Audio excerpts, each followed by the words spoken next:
Hi guys, I am notification Siddiqui. So आज की video है जो लोग ऑस्ट्रेलिया जाना चाहते हैं उनको कन्फ्यूजन होता है कि ऑस्ट्रेलिया जाने के लिए किस वीज़ा कैटेगरी को किस सब क्लास में अप्लाई करना चाहिए। तो अगर आप पीआर के लिए जाना चाहते हैं, परमानेंट रेजिडेंसी वीज़ा के लिए जाना चाहते हैं, तो आप दो कैटेगरी के अंदर अप्लाई कर सकते हैं, 189 सब क्लास या फिर 190 सब क्लास। दोनों में डिफरेंस समझते हैं। 189 सब क्लास में वो लोग जा सकते हैं जो कि जिनका ऑक्यूपेशन इन डिमांड हो। 189 के ऑक्यूपेशन डिमांड चेकलिस्ट के अकॉर्डिंग आपको चेक करना पड़ेगा अपनी एलिजिबिलिटी का क्राइटेरिया। आपका बहुत सारी चीज़ों को चेक करना पड़ता है।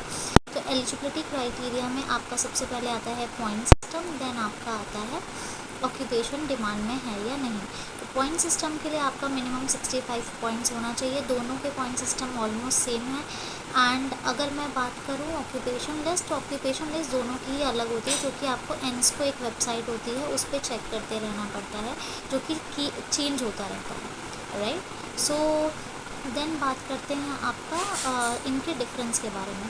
सो 189 में जो अप्लाई करता है और जिनका वीज़ा 189 के थ्रू लगता है, तो वो ऑस्ट्रेलिया में कहीं पे भी लैंड कर सकते हैं और अपना वर्क स्टार्ट कर सकते हैं, रह सकते हैं, वो कुछ भी प्रॉपर्टी खरीद सकते हैं। उनके पास सारे सेम राइट्स होते हैं जैसे कि ऑस्ट्रेलियन सिटीज़न के पास होते हैं। बस उनके पास एक वोटिंग राइट्स नहीं होता या फिर वो गवर्नमेंट जॉब्स नहीं कर सकते। सेम 190 में भी यही होता है। सिर्फ डिफरेंस क्या होता है कि अगर आपको 190 सब क्लास के अंदर वीज़ा मिलता है तो आपका बेसिकली आप जिस पर्टिकुलर स्टेट से आपको नॉमिनेशन आता है, बिकॉज ये बेसिकली स्टेट नॉमिनेशन वीज़ा होता है।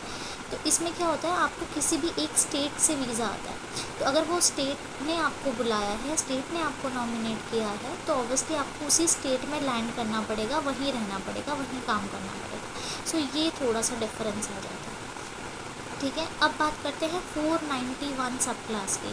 काफ़ी लोग कंफ्यूज हो जाते हैं, सोचते हैं कि 491 सब क्लास भी पीआर वीज़ा ही होता है, जबकि ऐसा नहीं है। 491 it's a provisional visa, it's a regional provisional visa.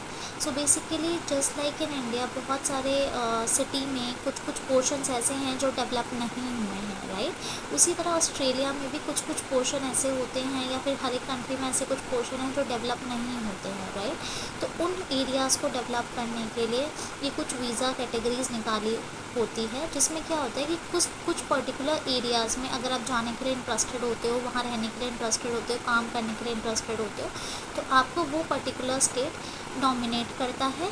या फिर इस कैटेगरी में दो तरीके से अप्लाई कर सकते हैं, या तो नॉमिनेशन के थ्रू, या तो आपको स्टेट नॉमिनेट करे, या फिर स्पॉन्सरशिप के थ्रू आपको कोई रिलेटिव या फिर वहाँ पे उस रीजनल एरिया में रह रहा हो और वो आपको स्पॉन्सरशिप देने के लिए रेडी है, ठीक है। तो ये दो तरीके से अप्लाई होता है। इसकी वैलिडिटी आपको अप टू 5 ईयर्स तक के लिए मिलती है।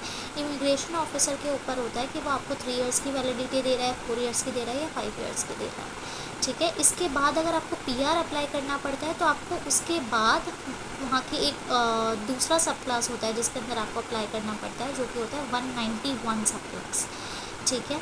अपार्ट फ्रॉम दिस एक और सब क्लास होता है जिसमें लोग बहुत ज़्यादा अप्लाई करते हैं, वो होता है ऑस्ट्रेलियन टूरिस्ट वीज़ा। तो अगर आप ऑस्ट्रेलिया घूमने जाना चाहते हैं, पहले देखना चाहते हैं कि आप वहाँ रह पाएंगे या नहीं, वहाँ का माहौल कैसा है, क्या है, तो आप सब क्लास 600 के अंदर अप्लाई कर सकते हैं, ठीक है। सो आज की वीडियो के लिए बस इतना ही। अगर आपको कुछ और जानकारी चाहिए प्लीज़ मुझे कमेंट कीजिए कि इस टॉपिक पे वीडियो बनाओ, आपको नेक्स्ट वीडियो उसी टॉपिक पे मिलेगी। Okay, meanwhile thank you, bye.